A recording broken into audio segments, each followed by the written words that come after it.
La bourse américaine a ses 7 magnifiques avec Microsoft, Apple, Nvidia, Amazon, Google, Meta et Tesla. Mais la bourse européenne a encore mieux avec les 7 super qui ont une performance supérieure et qui sont moins chers que leur équivalent américain.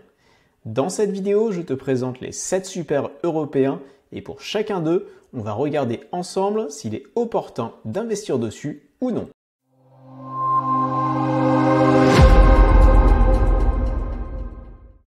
Bonjour à toutes et à tous et bienvenue sur Question Bourse, la chaîne qui t'aide à réussir tes investissements en bourse, mais également à bien déclarer tes impôts de plus-value et de dividendes.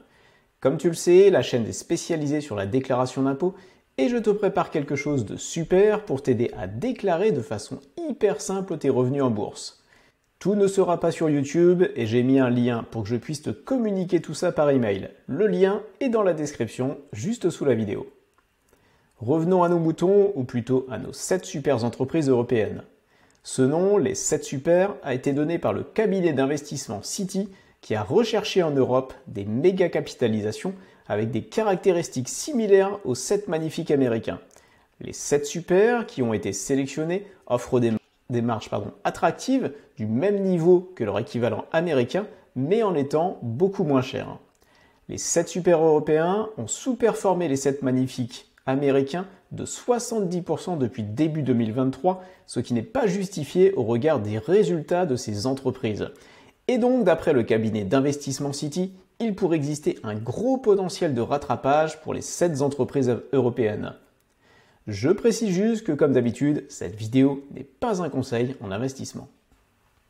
Novo Nordisk est une entreprise pharmaceutique danoise qui a réussi à se hisser en tant que première capitalisation sur le marché boursier européen, dépassant même, mais de peu, LVMH.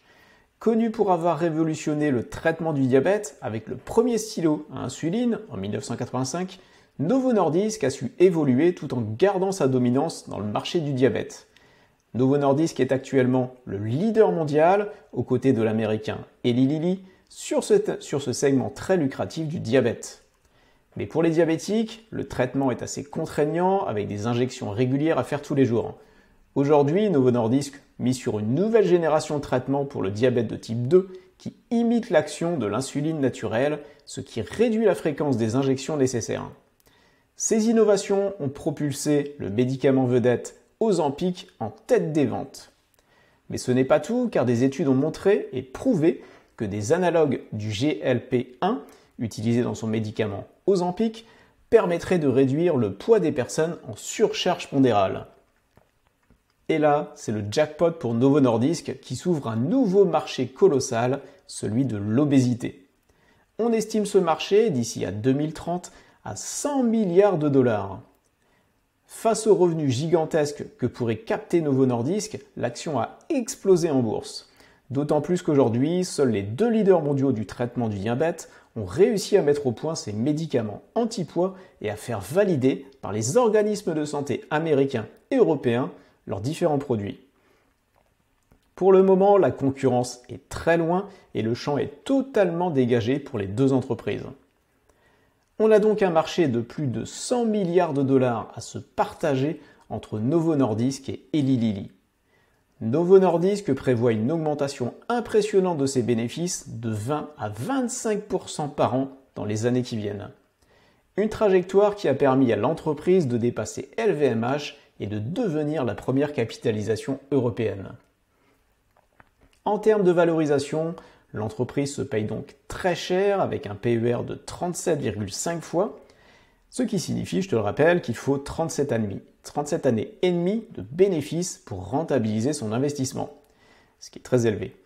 Mais dans le même temps, si on regarde ce qui s'est passé sur Nvidia, qui a une position monopolistique sur le marché des puces pour l'intelligence artificielle, l'action avait atteint une valorisation hallucinante vers les 400 $, mais ça n'a pas empêché Nvidia de faire x2 sur son cours de bourse. Nvidia a eu un PER de 117 en 2023 qui devrait tomber à 51 en 2024. Mais cela n'empêche pas son cours de bourse de continuer de monter car sa position est tellement dominante dans un domaine où l'afflux d'argent pour l'intelligence artificielle est gigantesque. Du côté de Novo Nordisk, on est un peu dans le même cas de figure. La société et Eli Lilly ont une position dominante sur un énorme marché qui risque de drainer une grosse partie de l'argent lié à la santé. Et pour savoir sur qui investir entre Novo Nordisk et l'américain Eli Lilly, j'ai fait une vidéo complète sur le sujet que je te conseille de regarder. Tu peux retrouver le lien en haut à droite et dans la description de la vidéo.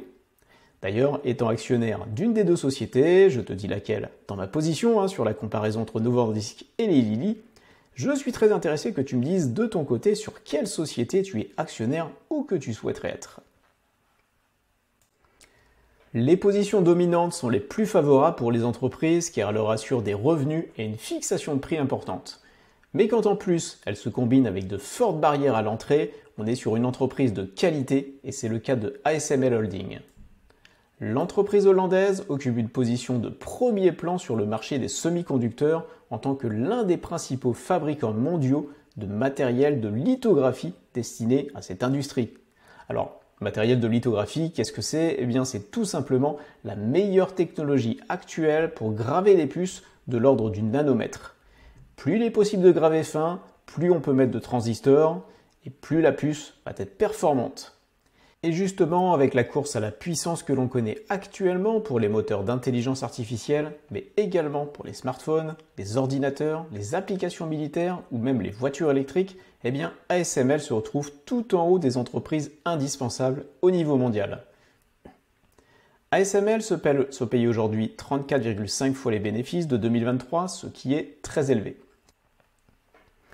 Je ne sais pas si tu connais la société SAP, d'ailleurs tu peux me dire en commentaire, mais c'est pourtant une entreprise très lucrative et qui a un positionnement très intéressant.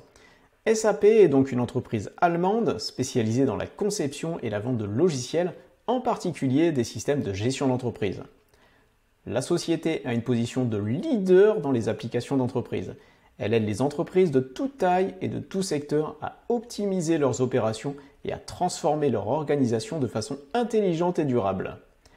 SAP est le principal concepteur de logiciels en Europe et le 4e au niveau mondial, offrant des systèmes de gestion et de maintenance essentiels aux entreprises. Le chiffre d'affaires de SAP est plutôt bien réparti, avec 32% des ventes aux États-Unis, 16% en Allemagne, 29% dans le reste de l'Europe, 10% en Asie et 4% au Japon. Le cours de bourse a bien augmenté ces derniers mois tiré par de très bons résultats. La valorisation est assez exigeante avec un PER de 27 fois en 2023. Et la grosse montée du cours depuis fin janvier a fait exploser le PER qui est estimé pour 2024 à 56 fois. Le titre est donc à mon avis en surchauffe, même s'il pourrait continuer de monter. Mais dans tous les cas, c'est un très beau dossier qui mériterait de passer plus de temps à être étudié, mais qui est aujourd'hui un petit peu trop cher à mon goût. Présent dans plus de 115 pays, Schneider Electric est le leader mondial de la gestion électrique.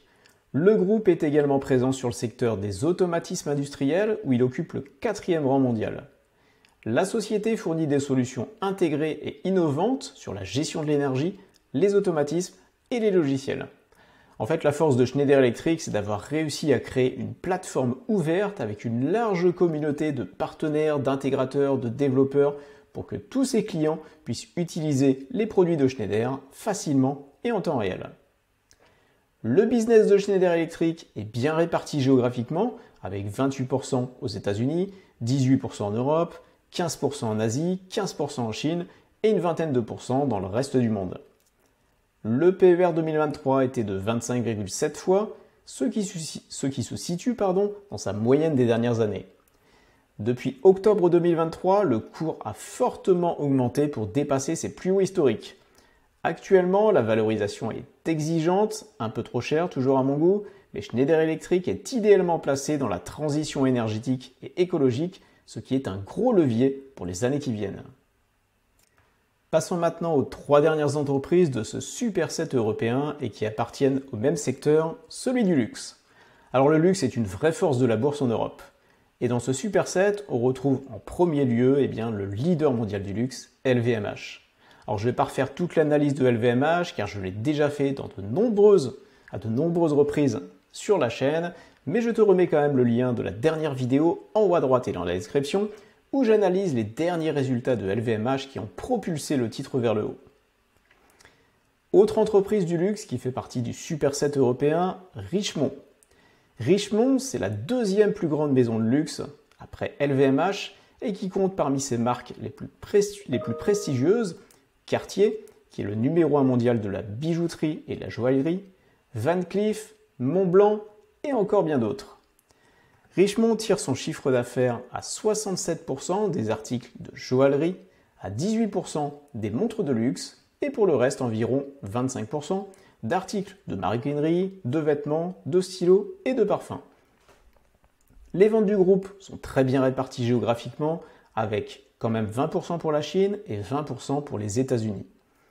Le PER 2023 n'est pas significatif, donc on va regarder celui de 2024 qui est de 24 fois, qui est d'ailleurs proche de celui de LVMH qui est de 25 fois. Ce qui reste encore assez raisonnable pour la croissance qui est attendue dans le luxe au niveau mondial.